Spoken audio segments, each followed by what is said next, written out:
If you're not a liberal in your 20s, you have no heart.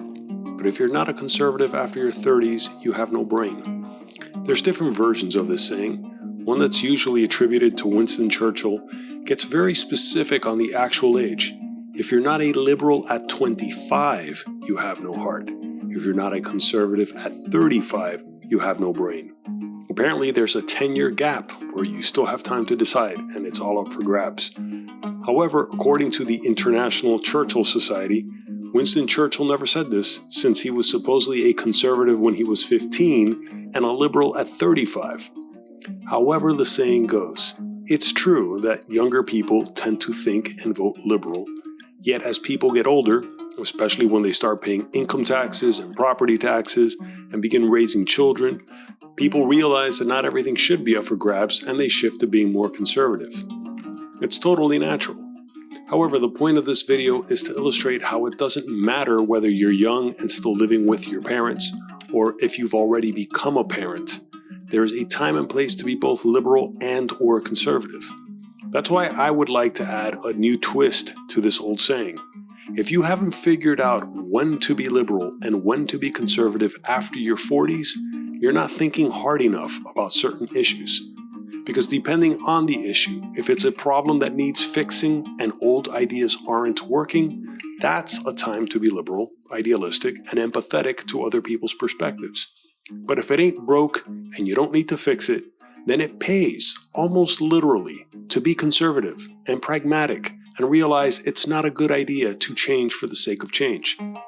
There are physiological reasons why so many young people are liberal in their 20s. Aside from a significant lack of life experiences, when you're young, you've got a lot more energy and hormones coursing through your body.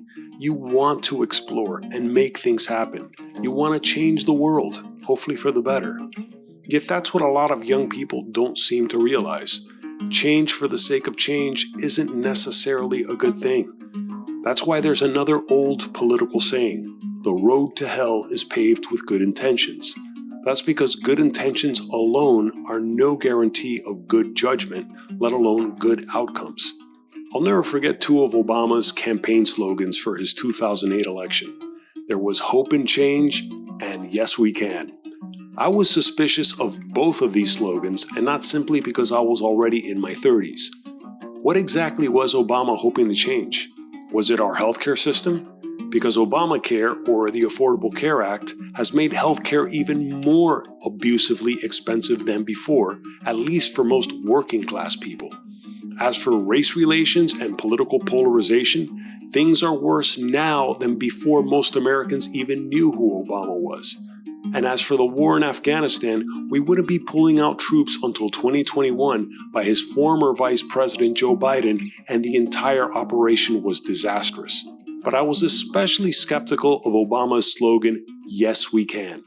Because I remember reading the literal Spanish translation of that, "Si se puede," when I visited family in Cuba in the early 2000s.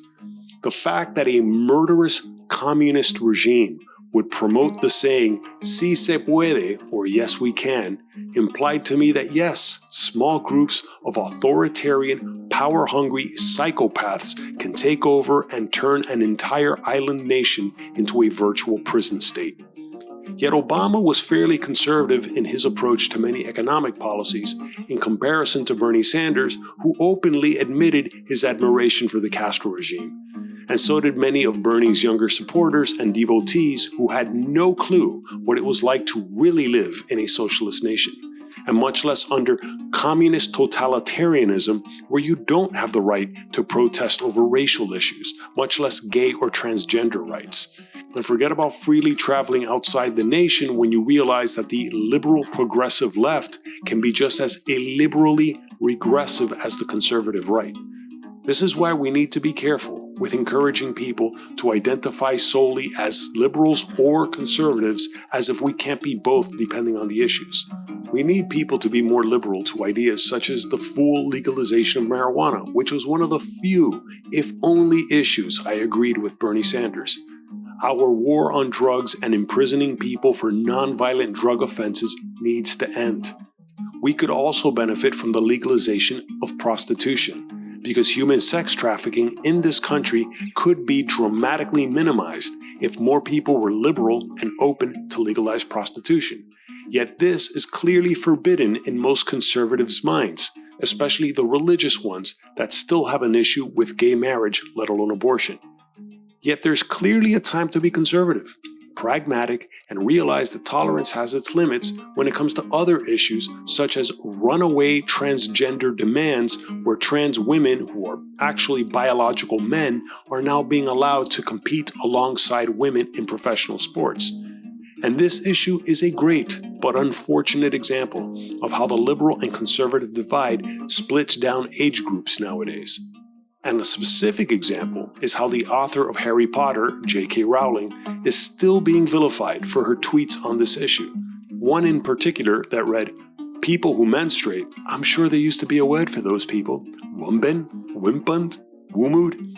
That tweet was in response to an opinion article about creating a more equal post-COVID world for people who menstruate, in other words, women. Since the transgender issue has been so misrepresented and exploited, actor Sebastian Croft, age 21 as of the making of this video, recently he felt the need to apologize for having worked with J.K. Rowling over her tweets and views on this issue.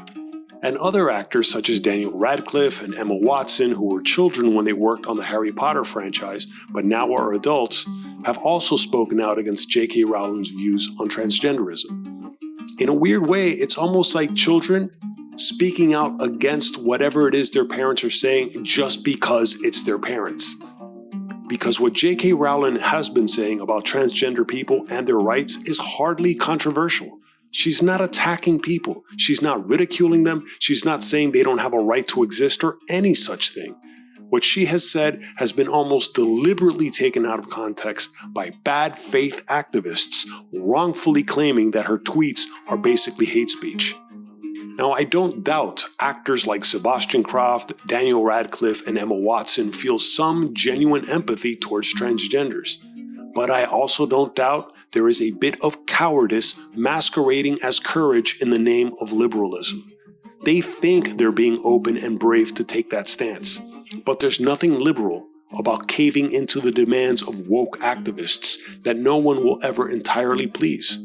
Of course, we need to treat people with respect and consideration, but there's nothing liberal about denying the indisputable biological differences between men and women. It is actually illiberal, not to mention illogical, to redefine what it means to be a biological female and all the women's rights that have been fought for. Especially when that redefinition results in some biological men taking advantage of a momentary recalibration in society over such a divisive issue, so they can unfairly compete in women's sports, and worse yet, even inhabit women's prisons where biological females end up getting raped by biological men claiming to be trans women.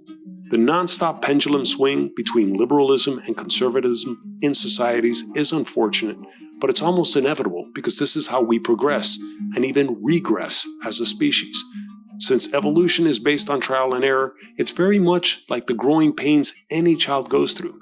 But instead of children, it's entire societies, and the growth spurts never end. That's why it's not only okay, but almost necessary to be both liberal and conservative in your 20s as well as your 30s and beyond. If I got anything wrong in this video, please let me know in the comments below. But if you enjoyed this video, please give it a like, subscribe to the channel, hit the notification bell for upcoming videos, and thanks for watching.